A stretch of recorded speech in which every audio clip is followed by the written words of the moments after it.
Indigo के station manager Rupesh Singh की हत्या से मचा हड़कंप। हाई प्रोफाइल रुपेश सिंह की हत्या से सख्ती में आ गई सरकार।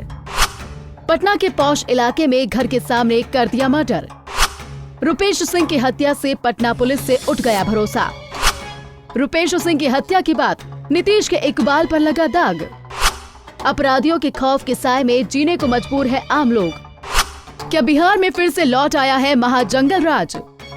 रुपेश सिंह की हत्या से पहले अपराधियों ने की थी रेकी।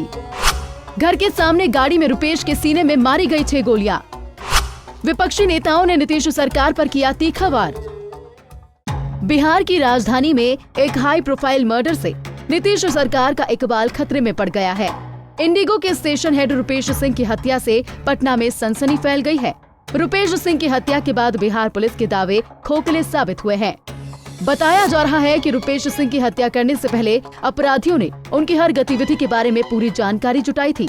मौका वारदात को देखने से लग रहा है कि हत्यारों ने रैकी कर हमले की पूरी योजना बनाई थी। वारदात में लाइनर की भूमिका अहम होने की बात से इनकार नहीं किया जा सकता है।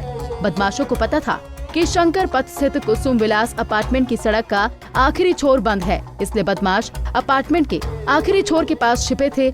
वहीं जैसे ही शाम के 7:15 बजे अपार्टमेंट के गेट के पास रुपेश ने अपनी गाड़ी खड़ी की, वैसे ही बदमाशों ने उन पर गोलियां बरसानी शुरू कर दी थी।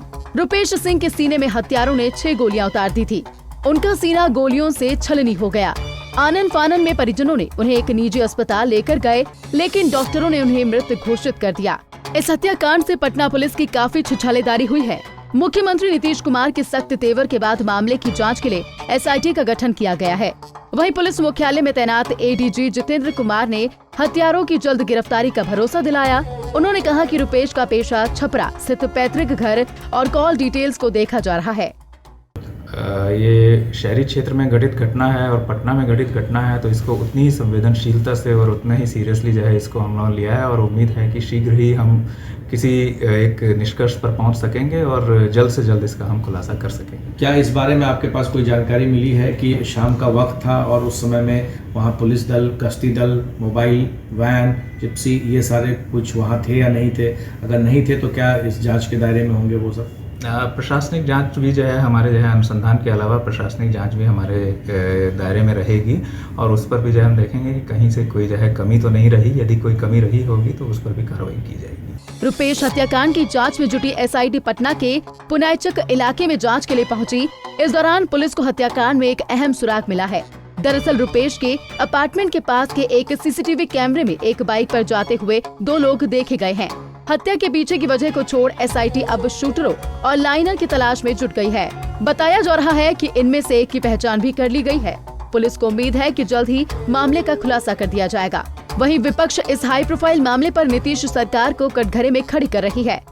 जिस तरह से सरकार के नाक के नीचे जहां पूरी सरकार बैठती है, राज्य का पुलिस मुख्यालय है, उसके कुछ ही दूरी पर कल जिस तरह से ताबड़तोड़ गोलियों की बौछार से अपराधियों ने इंडिगो के मैनेजर रुपेश सिंह की हत्या कर दी, ये सरकार में बैठे लोग जवाब दें।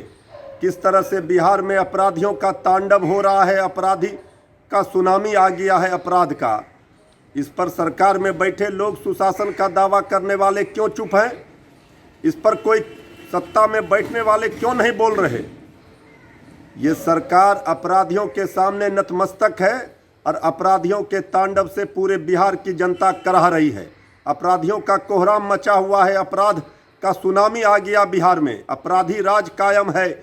इसके लिए सत्ता में बैठे लोग जो सत्ता का मलाई खा रहे हैं, इनको मुंह खोलनी चाहिए, बताना चाहिए कि इसके लिए कौन जिम्मेवार है। कहाँ है पुलिस प्रशासन का इकबाल? पूरी तरह से समाप्त हो गया है, सरकार का इकबाल समाप्त हो गया है, अपराधी राज बिहार में कायम हो गया है, राक्षस राज। आए दिन जिस तरह से हत्याएं, लूट, बलात्कार हो रही है, अब तो दूर दराज गांव के इलाके को तो छोड़ दीजिए, अब तो पटना में, राजधानी में शाम में हत्या हो रही है। एक झटके में रुपेश सिंह का हंसता खेलता परिवार उजड़ गया। रुपेश की पहचान एक बेहद संजीदा और खुशमिजाज शख्स के तौर पर थी। उनकी हत्या से पीड़ित परिवार शायद ही कभी उभर पाए। पंजाब केसरी टीवी के लिए पटना से संजीव कुमार की रिपोर्ट।